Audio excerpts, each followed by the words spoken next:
YCP హయాంలో జరిగిన మద్యం కుంభకోణం కేసులో కీలక నిందితుడు రాజ్ కెసిరెడ్డి కోర్టులో అఫిడవిట్ దాఖలు చేశారు. హైదరాబాద్లోని కాచారంలో సీజ్ చేసిన రూ.11 కోట్లతో తనకు సంబంధం లేదని తెలిపారు. ఫామ్ హౌస్ యజమాని విజయేందర్ రెడ్డికి పలు వ్యాపారాలున్నాయన్నారు. ఆయనకు ఇంజనీరింగ్ కాలేజీ, ఆసుపత్రులు, డయాగ్నోస్టిక్ సెంటర్లు ఉన్నాయని, ఆయా కంపెనీలకు రూ.100 కోట్ల టర్నోవర్ ఉందని రాజ్ కెసిరెడ్డి తన అఫిడవిట్లో పేర్కొన్నారు.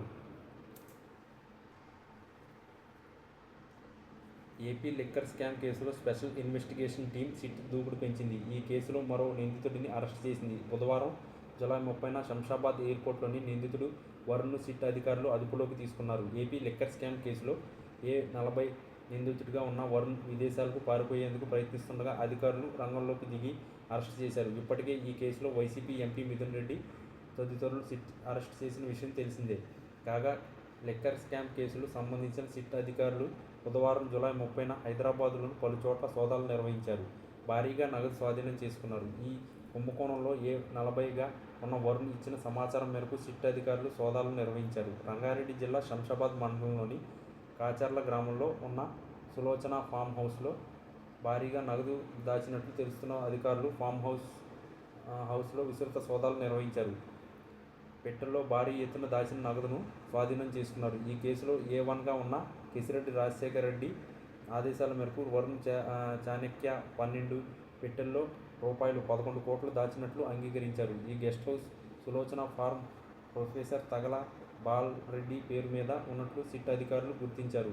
2024 జూన్లో ఈ మొత్తాన్ని దాచినట్లు పేర్కొన్నారు. మొత్తం రూ.11 కోట్ల రూపాయలను అధికారులు సీజ్ చేశారు. రాజ్ కెసిరెడ్డి చాణక్య ఆదేశాల మేరకు జూన్ 2024లో వినయ్ సాయంతో వరుణ్కు 11 కోట్ల నగదు ఉన్న 12 అట్టాపెట్టెలను ఆఫీస్ ఫైళ్ల పేర్లతో దాచినట్లు సిట్ అధికారులు గుర్తించారు. వరుణ్ పురుషోత్తం నేరాన్ని అంగీకరించి నిజాలు బయటపెట్టడంతో లిక్కర్ కుంభకోణానికి సంబంధించిన భారీ నగదు నిల్వ విషయంలో వెలుగులోకి వచ్చింది.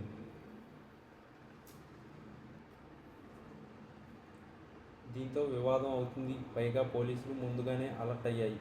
నిబంధనలు పెట్టినా కూడా వాటిని కూడా వైసీపీ నేతలు పట్టించడం లేదు. ఈ కారణంగానే రెడ్లపాలెం ఘటన చోటు చేసుకుంది. తాజాగా నెల్లూరు పర్యటనకు సంబంధించి కూడా పోలీసులు నిబంధనలు పెట్టారు. జగన్ తాడేపల్లి నుంచి నెల్లూరులోని హెలిప్యాడ్కు చేరుకునే సమయంలో 10 మందికి మాత్రమే అనుమతి ఉంటుందని పేర్కొన్నారు. అయితే కనీసం 100 మందిని అనుమతించాలని వైసీపీ నాయకులు కోరారు. ఇక నెల్లూరు జైలు వద్ద యాక్ట్ 30ని అమలు చేయనున్నట్లు పోలీసులు పేర్కొన్నారు. భారీ జనసమీకరణ చేయడానికి వీల్లేదన్నారు. సభ నిర్వహించుకోవాలని అనుకుంటే ప్రత్యేకంగా అనుమతి తీసుకోవాలని సూచించారు. కానీ వైసీపీ నాయకులు మాత్రం జనసమీకరణకే మొగ్గు చూపుతున్నారు.